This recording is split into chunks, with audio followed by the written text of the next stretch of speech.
Ensign Hiro Matsuda woke up in the belly of an enemy warship, his body wrapped in clean bandages, morphine dulling the fire in his wounds. He blinked at the overhead lights, confused, terrified, and then he saw the American doctor standing over him with tired eyes and gentle hands, the same hands that had spent 6 hours keeping a kamikaze pilot alive. Hiro's voice cracked as he whispered in broken English, "Why did you save me?" The doctor looked at him with something Hiro never expected to see in an enemy's face, compassion, and he answered simply, "Because that's what doctors do." In that moment, everything Hiro had been taught about the barbarity of his enemies shattered like glass, and he wept, not from pain, but from a confusion so profound it would reshape the rest of his life. But how did a young man raised to die for his emperor end up in the hands of those he was meant to destroy? Before we carry on, please hit the subscribe button to make my day and let me know where you are watching from in the comments. The morning of April 12, 1945, began like any other morning at Kanoya Air Base in southern Kyushu. The sun rose pale and hesitant over the runway, casting long shadows across the rows of Mitsubishi Zero fighters lined up like mechanical birds waiting for their final flight. Ensign Hiro Matsuda stood beside his assigned aircraft, running his gloved hand along the fuselage, feeling the cold metal beneath his palm. He was 23 years old, though he felt ancient, aged by months of training for a mission from which there would be no return. Hiro had volunteered for the Special Attack Units, what the Americans called Kamikaze, 3 months earlier. The decision had not been made lightly, despite what his commanders might have believed. In the officers' quarters late at night, when the other pilots slept or pretended to sleep, Hiro would lie awake and think about his family in Hiroshima. His mother's face, weathered and kind, always smiling even when there was little to smile about. His father, a schoolteacher who had taught Hiro to love literature and poetry before the war consumed everything. His younger sister Yuki, barely 16, who wrote him letters filled with innocent observations about the cherry blossoms and her studies, as if the war was some distant thing that didn't touch their daily lives. The truth was more complicated than the propaganda suggested. Hiro had volunteered not out of blind devotion to the emperor, though he respected the imperial throne as he had been raised to do. He volunteered because Japan was losing. Anyone with eyes could see it, and the conventional tactics were grinding away the men and resources his country no longer possessed. The Special Attack Units offered something different. 1 plane, 1 pilot, 1 ship. The mathematics of desperation. If his death could protect his family, could buy them even 1 more day of safety, then perhaps it was a fair exchange. That was what he told himself anyway. In the dark hours when doubt crept in like morning fog, his flight commander, Lieutenant Takeshi Yamamoto, approached across the tarmac. Yamamoto was 31, old by pilot standards, and he wore the weight of sending young men to their deaths in the lines around his eyes. He carried a wooden box under one arm and a folder of papers in the other hand. When he reached Hiro, he set the box down carefully and opened the folder, reviewing the mission briefing one final time, though they both had memorized every detail. "The American fleet is positioned 30 miles east of Okinawa," Yamamoto said, his voice flat and professional. "Intelligence suggests a carrier group with destroyer escorts. Your target is any capital ship, preferably a carrier, but any destroyer or cruiser is acceptable. You will fly in formation with 11 other aircraft. Maintain radio silence until visual contact with the enemy. Understood?" "Understood, sir," Hiro replied. His throat felt dry despite the water he had drunk with breakfast, a small meal of rice and pickled vegetables that sat heavy in his stomach. Yamamoto's expression softened slightly, a crack in the military facade. He picked up the wooden box and held it out to Hiro. "Your final effects.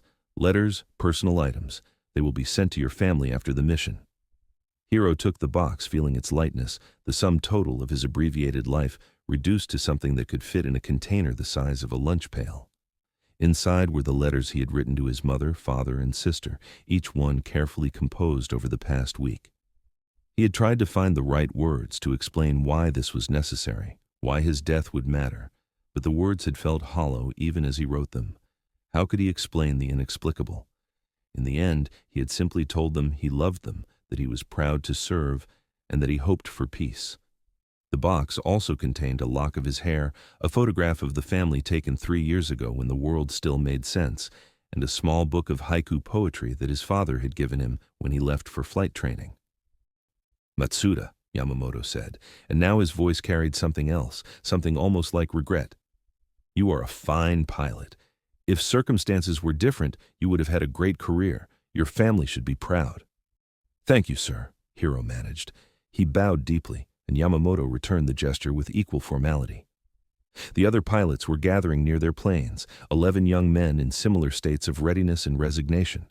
Hiro recognized most of them. There was Ensign Kenji Sato, who had been 2 years behind Hiro at the Naval Academy and who still looked like a boy playing dress-up in his flight suit. Petty Officer Ichiro Tanaka, a farmer's son from Hokkaido with hands like tree roots and a quiet demeanor. Lieutenant Junior Grade Ryota Kobayashi, the oldest of the group at 26, married with a baby daughter he had never met. Each of them had their own reasons, their own stories, their own quiet terrors masked by duty and honor.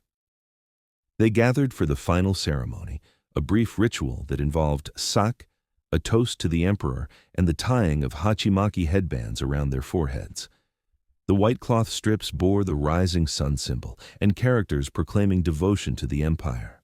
Hiro tied his own headband carefully, the fabric pressing against his temples like a crown of thorns.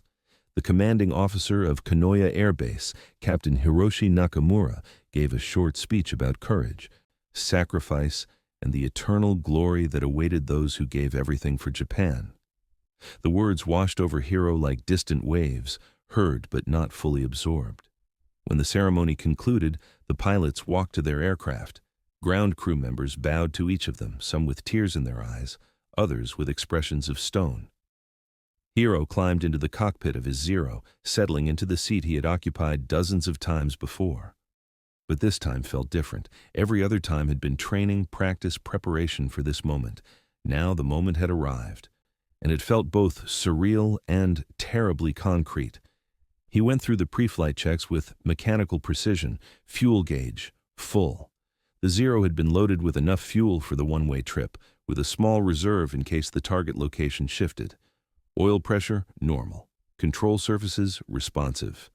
The aircraft carried a single 250-kilogram bomb secured to the undercarriage, along with the remaining ammunition for the twin 20mm cannons and twin 7.7mm machine guns. Not that the guns would matter much in the final approach, but they provided some means of self-defense if intercepted by enemy fighters before reaching the target area. The engine coughed to life when Hiro pressed the starter, the propellers spinning into an invisible blur. The familiar roar and vibration of the Nakajima Sakai engine filled the cockpit, a sound that had always brought Hiro a sense of purpose and power. Today, it sounded like a dirge. He tested the throttle, bringing the engine up to speed and then back down, checking the magnetos and manifold pressure. Everything functioned perfectly. The ground crew had done their job with care, sending him off with a machine that would not fail him in his final task. One by one, the 12 aircraft of the Special Attack Unit taxied onto the runway. Lieutenant Kobayashi's plane led the formation, and Hiro fell into position as the 5th aircraft. The spring wind blew across the field, carrying with it the smell of aviation fuel and freshly turned earth from the fields beyond the base perimeter. Hiro could see farmers working in those distant fields, tiny figures bent over the soil, planting rice for a harvest they might never see. Life continuing in the shadow of death. Kobayashi's Zero accelerated down the runway, gaining speed until it lifted gracefully into the morning air. The 2nd and 3rd planes followed at intervals, then the 4th. When Hiro's turn came, he pushed the throttle forward and felt the surge of power as the engine responded. The Zero rolled forward, faster and faster, the runway blurring beneath him until that magical moment when the wheels left the earth and he was airborne, climbing into the pale blue sky. The formation assembled at 3,000 meters, circling the airfield once before turning east toward the ocean. Hiro looked down at Kyushu falling away beneath him, the patchwork of fields and villages, the mountains rising in the interior, the coastline where land met sea in a jagged embrace. It was beautiful, his homeland, and he felt a fierce love for it, mixed with a deep sorrow that this would be his last sight of it. The flight across the open ocean was hypnotic. The sun climbed higher, warming the cockpit despite the altitude. Hiro flew in tight formation with the other Zeros, maintaining position through small adjustments of throttle and stick.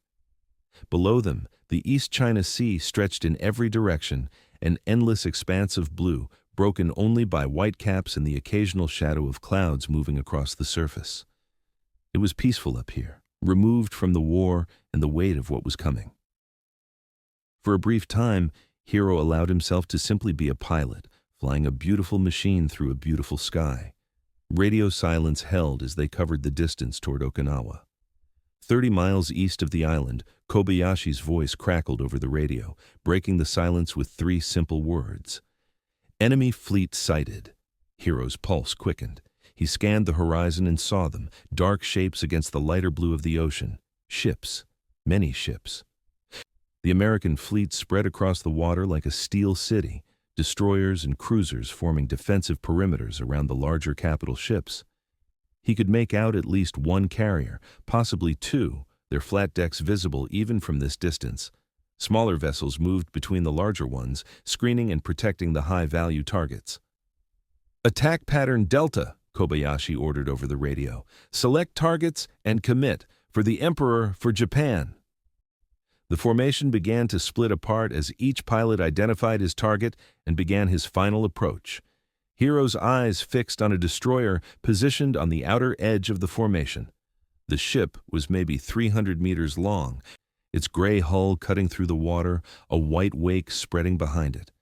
He could see the gun turrets in the superstructure, tiny figures moving on the deck. Men.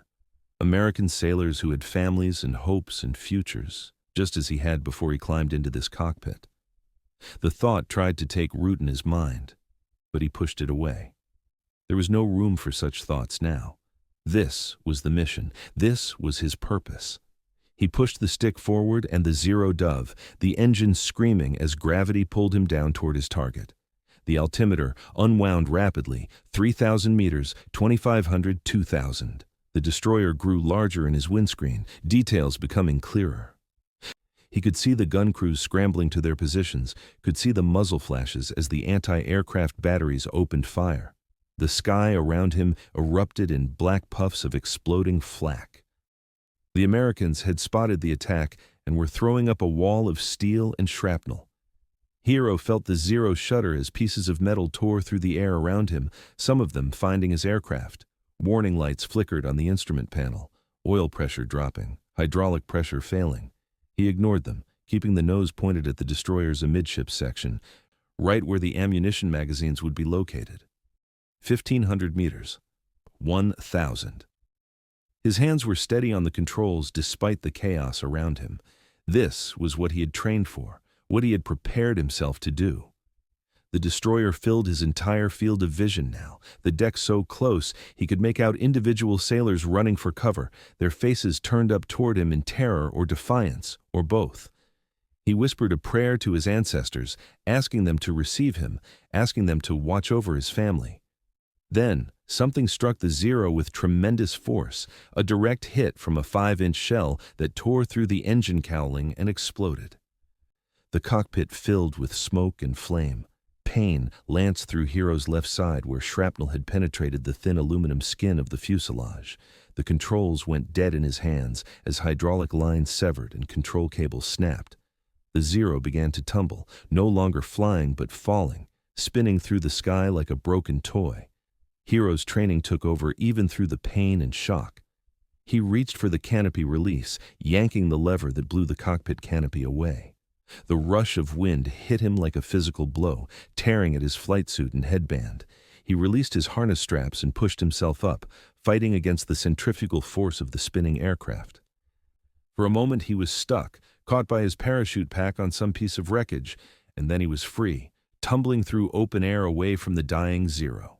He pulled the ripcord and felt the violent jerk as the parachute deployed, the straps cutting into his shoulders and chest. The tumbling stopped, and he hung in the harness, swaying gently as the parachute filled with air and slowed his descent. Below him, his Zero continued its death spiral, trailing smoke until it hit the water with a distant splash. Around him, other aircraft were diving on the American fleet, some successful, others torn apart by the defensive fire. He saw Lieutenant Kobayashi's plane strike a cruiser amidships, the explosion sending a column of flame and smoke hundreds of feet into the air. Another Zero disintegrated in mid-dive, hit by multiple shells simultaneously. Hiro looked down at himself and saw blood soaking through his flight suit on the left side. The pain was starting to assert itself now that the adrenaline of the dive was fading.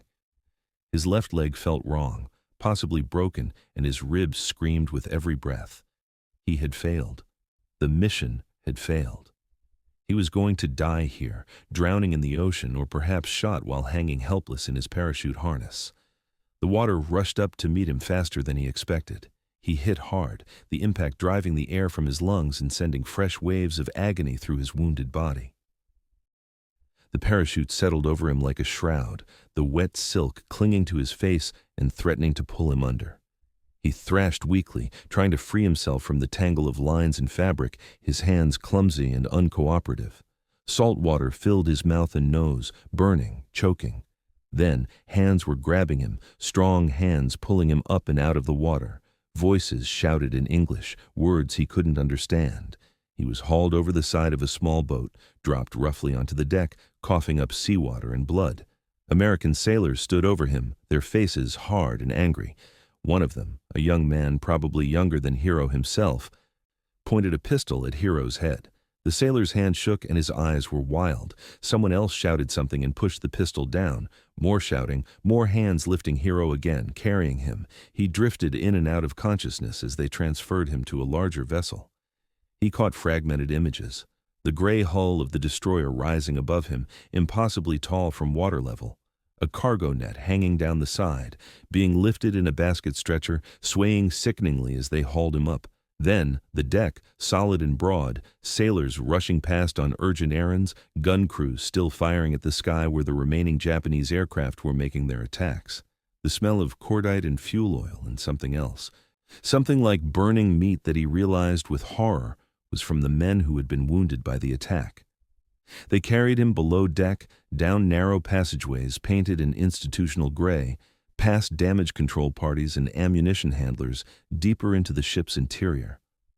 The sounds of battle faded to a dull thunder, filtered through steel bulkheads and decking. They brought him to a space that had been set up as a medical bay, cots lined up in rows, medical equipment secured to bulkheads, the sharp smell of disinfectant mixing with blood and sweat. A man in a white coat looked up from another wounded sailor, his hands red to the wrists. He was perhaps 40 years old, his face drawn with fatigue, dark circles under his eyes. When he saw Hiro being brought in, his expression didn't change, didn't register surprise or anger or anything except professional assessment. He barked orders in English and pointed to an empty cot. They laid Hiro on the cot, and someone cut away his flight suit, the fabric falling away in blood-soaked pieces. The white coat, the doctor, approached and began examining Hiro's wounds with swift, efficient movements. Hiro tried to speak, to ask what was happening, but his mouth wouldn't form the words. The pain was overwhelming now, waves of it crashing through his body with each heartbeat. The doctor said something, and a needle entered Hiro's arm, and then everything began to recede, sound and light and pain all fading into a soft gray distance. The last thing Hiro saw before unconsciousness took him was the doctor's face, intent and focused, a man beginning a task he intended to complete. The last thought Hiro had was confusion, a question without an answer. Why are they helping me? When Hiro woke, he had no idea how much time had passed. Hours, days. The medical bay was dimmer now, lit by subdued overhead lights that cast long shadows. His body felt heavy and distant, wrapped in bandages and the lingering effects of whatever drugs they had given him. The pain was still there, but muted, manageable, held at bay by morphine. He turned his head carefully, taking in his surroundings. The medical bay was quieter than before, most of the cots occupied by sleeping or sedated men. Some American sailors, wounded in the attack. Others, he realized with a jolt, were Japanese, pilots or sailors who had been pulled from the water like him. One bed over, a young man lay with his head bandaged so completely only his mouth and nose were visible. His breathing was shallow and labored. Footsteps approached and Hiro tensed, unsure what to expect. The white coat appeared, the same doctor who had examined him when he first came aboard. In the better light, Hiro could see more details. The man had brown hair going gray at the temples, a strong jaw that needed shaving, tired eyes that had seen too much. He carried a clipboard and a stethoscope hung around his neck. The doctor pulled up a stool and sat beside Hiro's cot. He studied Hiro for a moment, those tired eyes taking in every detail. And then he spoke in slow, careful English. "I am Dr. Charles Bennett. You are aboard the United States ship Braine. Do you understand English?"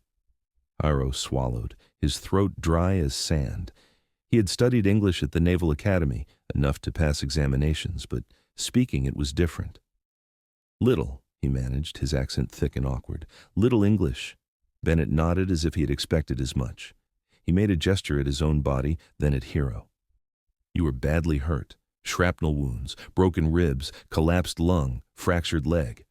I operated on you for 6 hours. You're stable now, but you will need time to heal."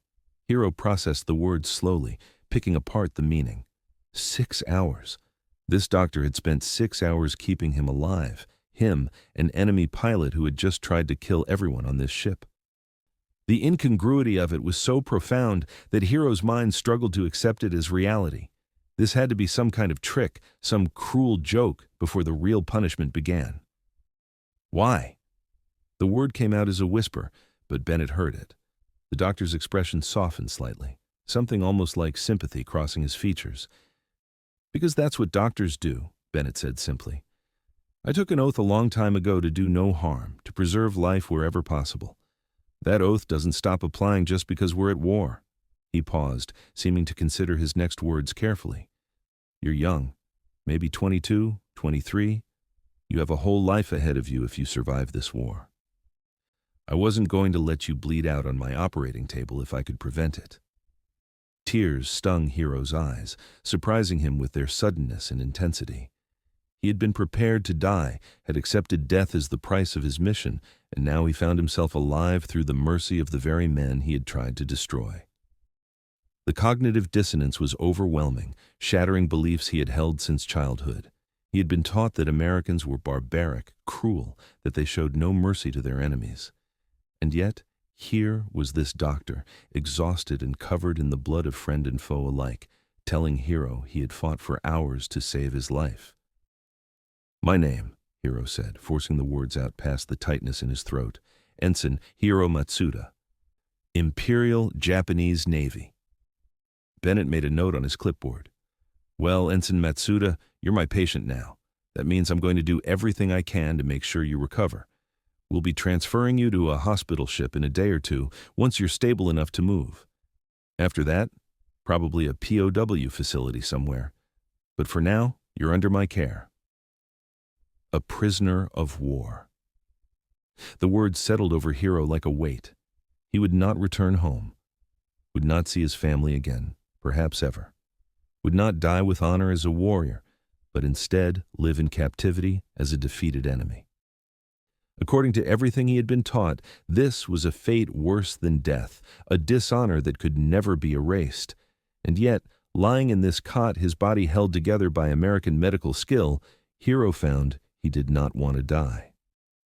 The realization shamed him, even as it filled him with a desperate, guilty relief. Over the following days, as his body slowly began the process of healing, Hiro had ample time to observe and reflect. Dr. Bennett checked on him regularly, changing dressings, administering medications, monitoring his vital signs with the same careful attention he gave to the American wounded. A medical corpsman named Williams, a gangly young man from somewhere called Nebraska, brought Hiro water and broth and occasionally tried to make awkward conversation in simple English, supplemented by hand gestures. The other Japanese prisoners were less fortunate than Hiro. The pilot in the next bed, the one with the head bandages, died on the second day. Hiro heard Dr. Bennett declare the time of death in a flat, emotionless voice that nonetheless carried a note of failure and frustration. They covered the body with a sheet and carried it away, presumably for burial at sea. Another prisoner, a sailor who had been burned over most of his body, lasted 3 days before succumbing to his injuries, despite Bennett's best efforts. But there were survivors, too. A young fighter pilot named Akira Yamada had been shot down by an American Hellcat and pulled from the water with a bullet wound through his shoulder and another through his thigh. He occupied the cot across from Hiro, and once they were both conscious enough for conversation, they spoke quietly in Japanese during the night hours when the medical bay was dark and still. "I don't understand it," Yamada whispered one night. He was 19, barely old enough to shave, and his face still carried the soft roundness of adolescence. "Why are they keeping us alive? Why not just throw us back in the ocean?" Hiro had been pondering the same question since he woke up. "I think," he said slowly, "they believe different things than we were told. We were taught the Americans are monsters, but these men, they follow rules even in war. They have codes of honor, just different from ours." "It feels wrong," Yamada said, and Hiro heard the conflict in his voice. "We should have died. We should have completed our missions and died in glory. Instead, we are here, alive, defeated. How do we live with that shame?" It was a question Hiro had no answer for. He lay awake long after Yamada drifted into an uneasy sleep, staring at the overhead pipes and conduits of the destroyer's interior, wrestling with thoughts that had no easy resolution. Everything he had believed about the nature of this war, about the enemy, about honor and duty and death, all of it was being challenged by the simple fact of his continued existence and the compassion of his captors. On the morning of the 5th day, Dr. Bennett came to Hiro's bedside with news. "We're transferring you to the hospital ship Solace this afternoon. She's got better facilities for long-term care, and you need more extensive treatment for that leg than we can provide here. You'll be in good hands." "Dr. Bennett," Hiro said, struggling to find the English words he needed. I want to say thank you for my life." "You did not have to save me." Bennett sat down on his usual stool, his expression thoughtful. "Ensign Matsuda, can I tell you something? Before the war, I was a surgeon in a hospital in California. I treated everyone who came through my doors, rich or poor, white or Asian or black, everyone. That's what medicine is supposed to be, caring for people regardless of who they are or where they come from. When I joined the Navy, I knew I'd be treating wounded sailors and Marines. But I also knew that my oath didn't change just because I put on a uniform. Every life is valuable, even in war. Maybe especially in war." He stood up, preparing to continue his rounds, but paused. "I hope you survive this, Matsuda. I hope you get to go home someday and live the life you should have had. And I hope, when you do, you remember that not everyone on the other side of this conflict was a monster. We're all just men, doing what we think is right, trying to get through this and back to the people we love." Hiro watched him walk away, this doctor who had saved his life for no reason other than it was the right thing to do. In that moment, something shifted in Hiro's understanding of the world. The propaganda, the rhetoric, the absolute certainty of moral superiority that both sides wrapped themselves in, all of it was revealed as the shallow illusion it had always been. Men were men, regardless of flag or uniform. Some were cruel and some were kind, and often they were both depending on circumstance and moment. The war would continue, people would keep dying. But here, in this small space, in this medical bay aboard an American destroyer, humanity had asserted itself over hatred. The transfer to the hospital ship Solace occurred in the afternoon. They carried Hiro on a stretcher, lifting him through a hatch and onto the deck where a small boat waited alongside. The sunlight was shocking after days below deck, bright and warm on his face. He squinted against the glare and caught a glimpse of the ocean, impossibly blue, dotted with the shapes of other ships from the American fleet. The ride to the Solace was mercifully short. The hospital ship loomed white against the sky, her hull painted with large red crosses that should have made her immune to attack under international law. Hiro had heard stories of American ships attacking Japanese hospital ships, but looking at this vessel, seeing the care with which she was marked and lit, he wondered if those stories had been propaganda too, lies meant to dehumanize the enemy. Aboard the Solace, Hiro was transferred to a ward that held dozens of wounded men, American and Japanese mixed together. The medical staff moved between them without apparent distinction, providing care based on need rather than nationality. A nurse, a woman which surprised Hiro, checked his vital signs and offered him a cup of water with a gentle smile that transcended language barriers. The days aboard the Solace blurred together into a routine of medication, physical therapy, meals, and sleep. His wounds slowly healed under the careful attention of doctors and nurses who treated him as a patient rather than an enemy. The fractured leg required surgery to set properly, a procedure he only dimly remembered through the anesthesia.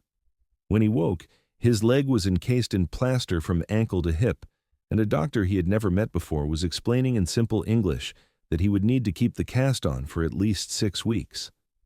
Hiro struck up a friendship of sorts with an American sailor in the next bed, a young man named Robert Chen, whose grandparents had emigrated from China to California at the turn of the century. Chen had been wounded when a Kamikaze, possibly one from Hiro's own unit, had struck his destroyer. His left arm was heavily bandaged and he had burns across his back and neck. Despite this, despite knowing what Hiro had been attempting to do when he was shot down, Chen spoke to him without rancor. "My grandfather told me stories about the old country," Chen said one evening as the ward settled into the quiet of night. He spoke slowly so Hiro could follow his English. "About wars and dynasties, honor and duty, all that. He always said that soldiers on both sides of any war are usually just scared kids trying not to die." Guess he was right. "Your grandfather sounds wise," Hiro replied. His English was improving with constant exposure, though he still struggled with more complex expressions. "He was. Died 2 years ago." Chen shifted in his bed, trying to find a comfortable position that didn't aggravate his burns. "You got family back home?" "Yes, mother, father, younger sister, in Hiroshima." Saying their names, speaking of them to an American, felt strange but not wrong. "I think about them. Wonder if they know I'm alive." "The Red Cross will eventually get word to them that you're a POW, Chen said. "Might take a while, but it'll happen. They do good work with that stuff." The mention of the Red Cross reminded Hiro of something Dr. Bennett had said about rules and codes that governed even war. It seemed these Americans took such things seriously, maintaining bureaucratic systems to track prisoners and notify families, treating wounded enemies with medical care that many nations reserved only for their own soldiers. It was a strange way to fight a war, this adherence to humanitarian principles even in the midst of total conflict. 6 weeks after his initial injury, Hiro's leg cast was removed and he began the painful process of learning to walk again. A physical therapist, a gruff Navy chief named Patterson who had played college football before the war, worked with Hiro daily to rebuild strength and range of motion. Patterson pushed him hard, accepting no excuses, but also celebrated every small victory with genuine pleasure. "You got young bones, kid," Patterson said one day as Hiro managed to walk the length of the ward without crutches for the first time. "You'll make a full recovery if you keep at it. Might have a limp in cold weather, might not. Time will tell." By early June, Hiro was well enough to be transferred off the Solace. They moved him and a dozen other stabilized POWs to a transport ship bound for Hawaii.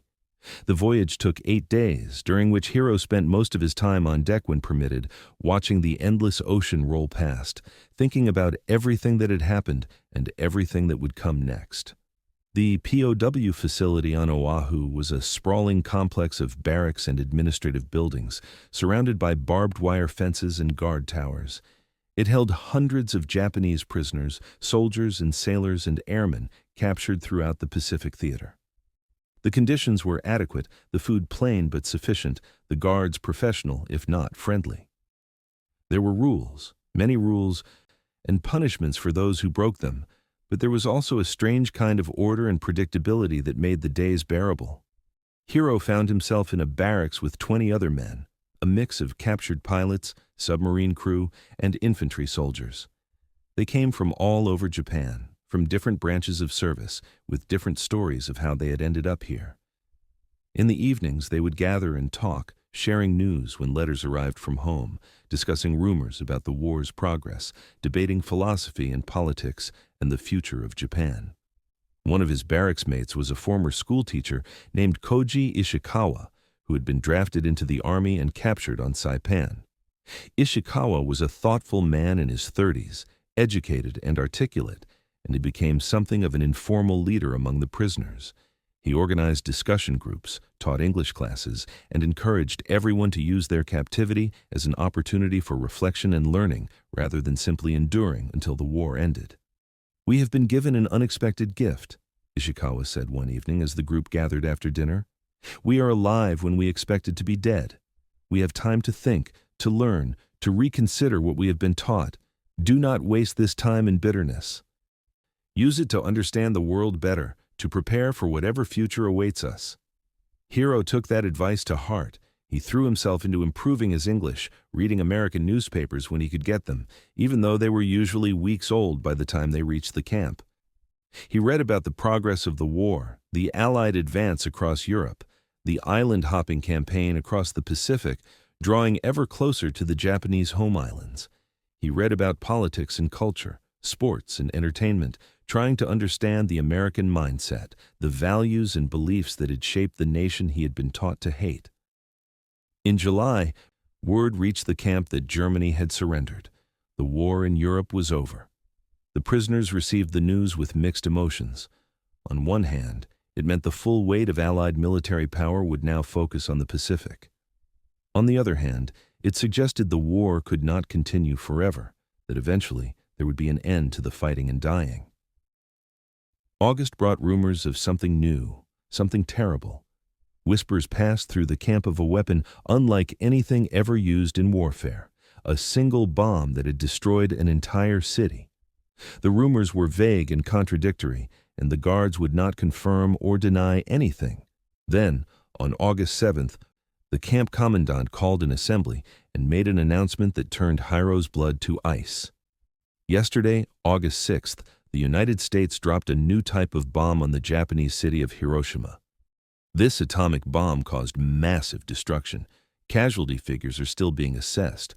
I know some of you have family in that area. The Red Cross will provide what information they can as it becomes available. Hiro couldn't breathe. The commandant's voice continued, but the words became meaningless noise. Hiroshima. His home, his mother, his father, his sister Yuki. The world tilted and spun, and he found himself on his knees, gasping for air that wouldn't come. Hands grabbed him, other prisoners helping him to his feet, supporting him as they led him back to the barracks. Someone brought him water. Someone else sat with him in silence, a presence that asked nothing and offered what comfort could be given when words were useless. The next days were a blur of anguish and desperate hope. Hiro clung to the possibility that his family had been elsewhere when the bomb fell, that they had evacuated, that somehow they had survived. Other prisoners shared similar fears. Several men had family in Hiroshima, and they gathered together in their grief, supporting each other through the waiting and not knowing. On August 9th, another bomb fell on Nagasaki. On August 15th, Emperor Hirohito announced Japan's surrender in a radio broadcast that was replayed for the prisoners. The war was over. Japan had been defeated. The empire that was supposed to last 1,000 years had fallen in less than 4. The prisoners listened to their emperor's voice, many of them weeping, whether from relief or grief or shame, Hiro couldn't tell. Perhaps all three at once. In the weeks following the surrender, the camp administration began the process of repatriation, but it would take months to organize the transportation of thousands of prisoners back to Japan. During this waiting period, the Red Cross intensified its efforts to account for families and provide information about casualties. Hiro checked the daily casualty lists that were posted, scanning thousands of names with trembling hands, dreading to find the people he loved listed among the dead. It was mid-September when he finally received word. A Red Cross worker called him to the administration building and handed him a letter, one of the first pieces of mail to reach him since his capture. The envelope was worn and stained, having traveled a long and circuitous route to reach Hawaii. Hiro's hands shook so badly he could barely open it. The letter was from a neighbor in Hiroshima, an elderly woman named Mrs. Taniguchi, who had known Hiro's family for years.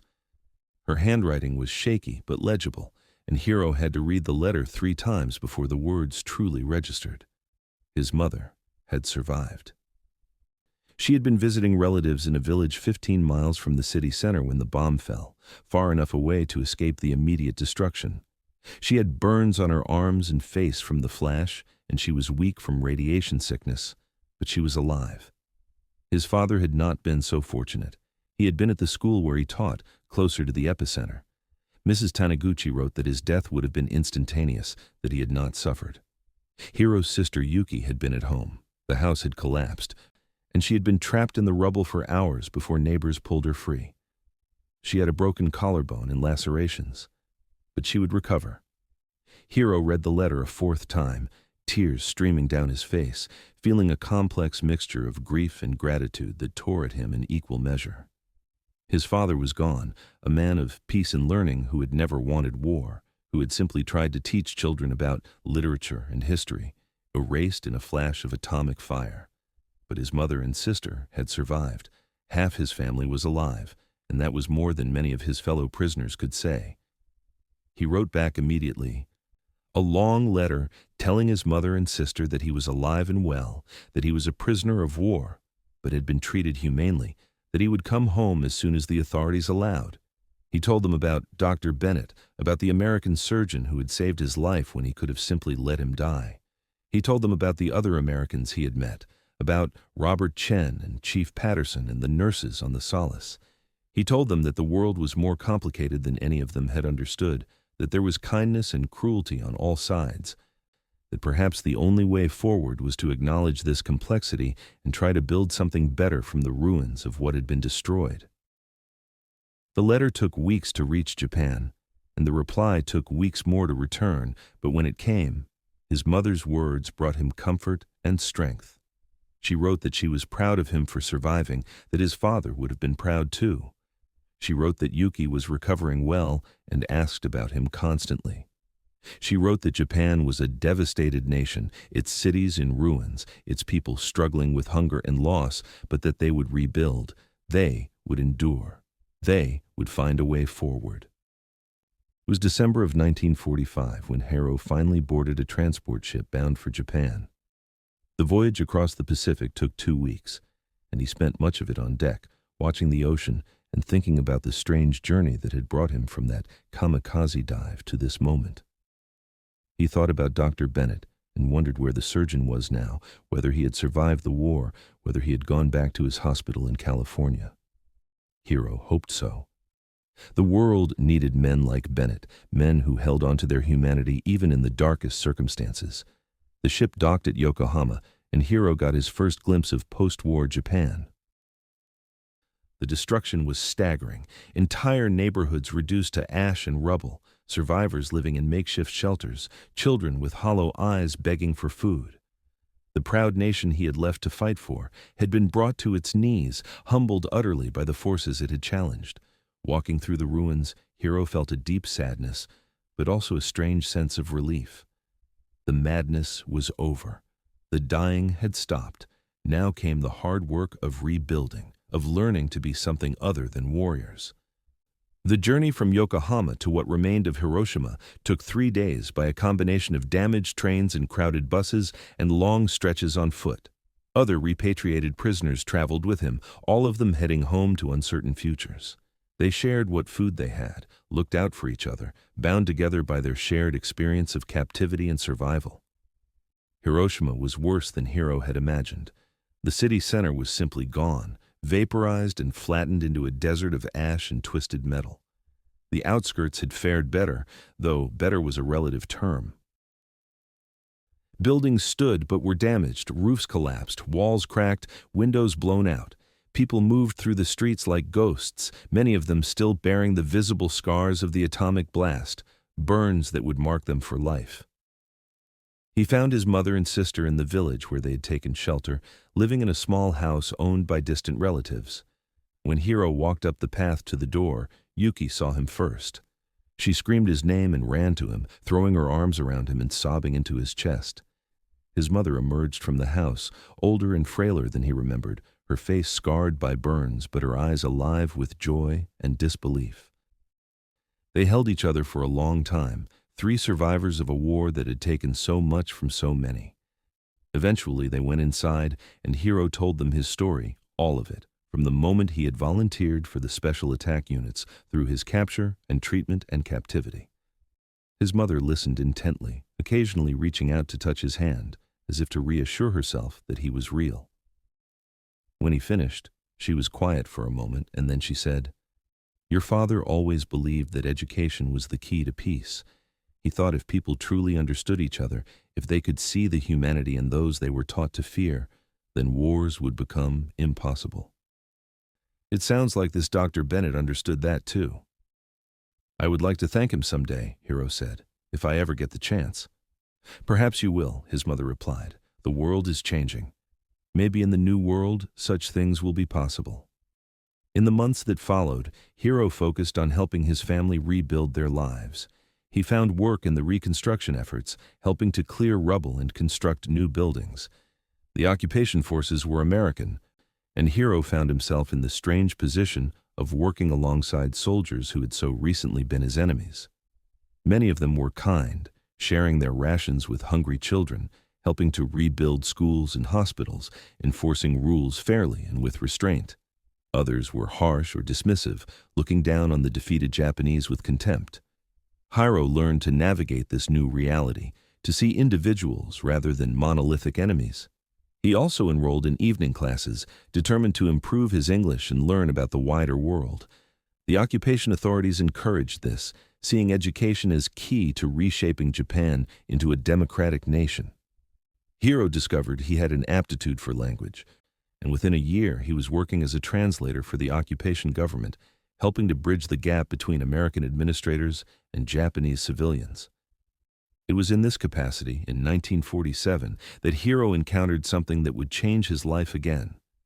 He was translating at a medical conference in Tokyo, where American and Japanese doctors were discussing the treatment of atomic bomb survivors and the establishment of new hospitals and medical training programs.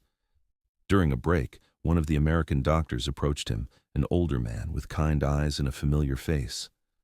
"Excuse me," the doctor said, "but have we met before? You look remarkably familiar." Hiro stared at the man, his heart suddenly pounding.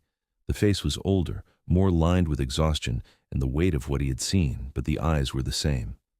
"Dr. Bennett?" Charles Bennett's eyes widened in recognition and shock. "Ensign Matsuda? My God, you're alive! You made it home!" They found a quiet corner and talked for over an hour, two men whose lives had intersected so briefly but so profoundly in the chaos of war.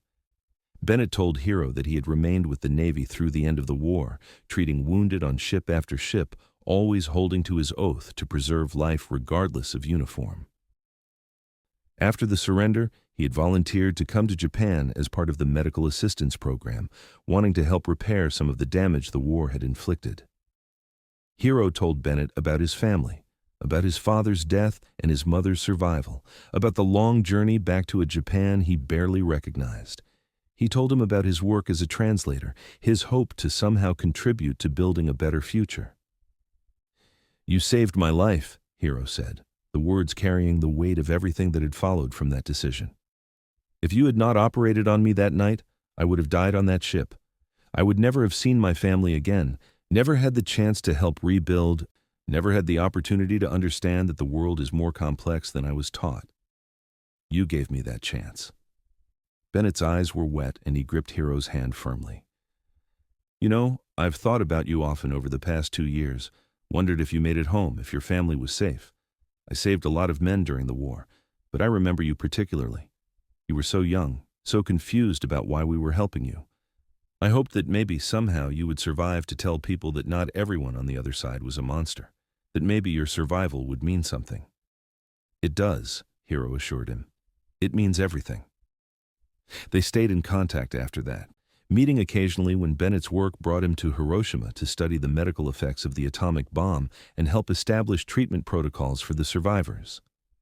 Bennett introduced Hiro to other American doctors and administrators, and Hiro found himself becoming an informal liaison, helping to build bridges between the occupation forces and the Japanese medical community. In 1949, Bennett returned to the United States, but he and Hiro continued to correspond by letter. Bennett wrote about his work at a veterans hospital, treating men who had come home from the war with bodies and minds scarred by what they had endured. Hiro wrote about the slow but steady rebuilding of Japan, the emergence of a new democratic government, the gradual healing of a traumatized nation. Years passed. Japan transformed itself from defeated enemy to valued ally, from ruin to economic miracle. Hiro married, had children, built a career as a translator, and later as a teacher of English at a university.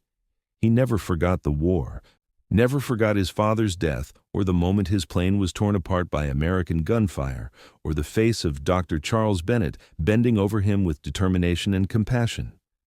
In 1965, 20 years after the end of the war, Hiro traveled to the United States for the first time, part of a cultural exchange program between American and Japanese universities. He visited California and arranged to meet Dr. Bennett, now retired and living with his wife in a small house near the coast. They sat on Bennett's porch, two men in their 40s now, drinking tea and watching the Pacific Ocean roll endlessly toward the shore. So much had changed since their first meeting. The world had moved on, new conflicts had arisen, old wounds had slowly healed. But the memory of that night on the USS Braine remained vivid for both of them, a moment when the humanity of one man had saved the life of another, despite every reason to do otherwise. "Do you ever regret it?" Hiro asked. "Saving me, I mean. Knowing that I was trying to kill everyone on that ship?" Bennett considered the question for a long moment. "No," he finally said. "I've never regretted it. You were a wounded young man who needed help. That's all that mattered in that moment. Everything else, the war, the politics, the hatred, all of that fell away. There was just a doctor and a patient, and I did what doctors are supposed to do." "You taught me something important that night," Hiro said. "You taught me that even in the worst circumstances, even when everything seems designed to bring out the worst in people, individuals can still choose compassion. That choice matters. It ripples out in ways we can't always predict." Bennett smiled, the tired smile of a man who had seen too much suffering but still found reasons to hope. "I'm glad I could teach you that, and I'm glad you survived to pass that lesson on to others. That's how the world gets better, one person at a time, one choice at a time." They talked late into the evening, two survivors of a war that had tried to make them enemies but had ultimately failed. They talked about their families, their work, their hopes for a future where young men wouldn't have to climb into airplanes laden with bombs and fly off to die. They talked about the strange paths life takes, the unexpected connections that bind us together despite all attempts to tear us apart. When Hiro finally left to return to his hotel, Bennett walked him to his rental car. They shook hands and then, impulsively, embraced like the old friends they had somehow become. "Thank you," Hiro said one more time, "for everything." "Thank you for surviving," Bennett replied. "Thank you for making it mean something." Hiro Matsuda lived to be 87 years old. He spent his later years giving talks at schools and universities about his experiences during the war, about the Kamikaze program, about being captured and saved by an enemy doctor. He always emphasized the same themes in these talks: the humanity that persists even in war, the importance of seeing individuals rather than stereotypes, the power of choosing compassion over hatred, even when hatred seems justified. He outlived Dr. Charles Bennett by 11 years. When news of Bennett's death reached him in 1998, Hiro sat at his desk and wrote a long letter to Bennett's widow, expressing his gratitude and sorrow. He wrote about how Bennett's decision on that April night in 1945 had shaped the entire course of his life, had given him decades he never should have had allowed him to marry and have children and grandchildren, to teach and learn and grow. He wrote that he hoped Bennett had known, truly known, what his compassion had meant. Not just to Hiro, but to everyone Hiro had touched in the decades since. His students, his children, his grandchildren, all of them existed in part because one exhausted American surgeon had refused to let a young enemy pilot die on his operating table. That was Bennett's legacy, Hiro wrote. A legacy of life, affirmed in the face of death, of humanity maintained in the midst of inhumanity. Hiro Matsuda died peacefully in his sleep on a spring morning in 2009, 64 years after the day his Zero fighter had been shot from the sky over Okinawa. His obituary in the Japanese newspapers mentioned his work as an educator and translator, his role in fostering post-war reconciliation between Japan and the United States, his decades of peace activism. But what his family remembered most was the story he told them every year on the anniversary of his capture. The story of an American doctor named Charles Bennett who had taught him that even enemies could choose to be healers, that even in war, life was sacred. At Hiro's funeral, his eldest grandson read from a letter Hiro had written to be opened after his death. In it, Hiro reflected on the strange gift he had been given, the unexpected second chance at life that had come from the hands of a man who should have been his mortal enemy. He wrote about the responsibility that gift had carried, the obligation to use his extra years to promote understanding and peace, to honor Dr. Bennett's choice by living a life that justified that choice. The letter ended with a simple thought, one that Hiro had carried with him every day for more than 6 decades. I was supposed to die on April 12, 1945. Instead, I was saved by the compassion of a stranger who saw me not as an enemy, but as a human being in need. That moment taught me the most important lesson I ever learned, that we always have a choice, even in the darkest circumstances, to respond to hatred with kindness, to violence with healing, to death with life. Dr. Bennett made that choice for me. I have spent my life trying to make that same choice for others. That, I believe, is how we honor those who save us. We pass their gift forward, one compassionate act at a time, until slowly, gradually, the world becomes a little bit better than it was before. The funeral was attended by over 300 people, students and colleagues, friends and family, and a small delegation from the American Embassy in Tokyo. One of the American diplomats, a woman in her 50s, approached Hiro's widow after the service. She introduced herself as Elizabeth Bennett Morrison, granddaughter of Dr. Charles Bennett. She had brought with her a photograph she thought the family might want to have. The photograph, yellowed and creased with age, showed a group of medical personnel aboard what appeared to be a naval vessel. In the center stood Dr. Bennett, younger and wearing his Navy uniform, surrounded by medical corpsmen and nurses. On the back, in Bennett's handwriting, was a note, USS Braine, April 1945.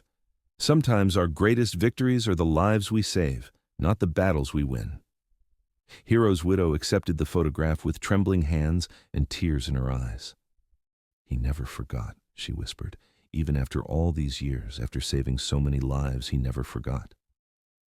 My grandfather spoke of your husband many times, Elizabeth said. He considered him one of his most important patients, not because the surgery was particularly complex, but because of what it represented. He used to say that Ensign Matsuda taught him as much as he taught Ensign Matsuda, that in saving your husband's life, he had saved a piece of his own humanity that the war was trying to strip away. The two women stood together for a long time, representatives of families bound together by a moment of compassion in the midst of horror, by a choice made on a bloody ship deck in the waning days of a terrible war.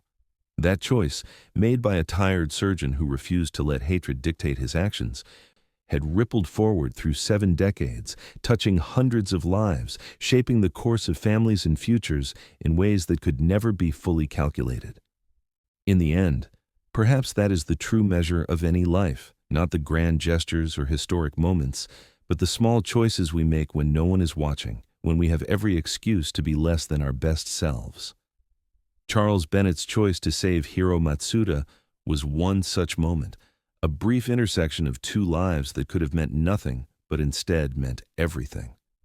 The story of Ensign Hiro Matsuda and Dr. Charles Bennett became, in time, a small footnote in the vast history of World War II. But to those who knew it, to the families who lived with its consequences, to the students who heard Hiro speak about that April night on the USS Braine, it was a story that mattered profoundly. It was a reminder that even in humanity's darkest hours, even when nations wage total war and propaganda dehumanizes the enemy and young men are sent to die in suicide missions, individual people still have the power to choose compassion over cruelty, life over death, hope over despair. That choice, made over and over again by ordinary people in extraordinary circumstances, is perhaps the only thing that has ever saved us from ourselves. It is the thread of light that runs through even the blackest nights of human history. And it is the legacy that Hiro Matsuda and Charles Bennett, enemy and healer, patient and doctor, left to a world that desperately needed to remember that beneath all our differences, we are fundamentally the same, all of us fragile, all of us mortal, all of us deserving of mercy and compassion and a chance to live.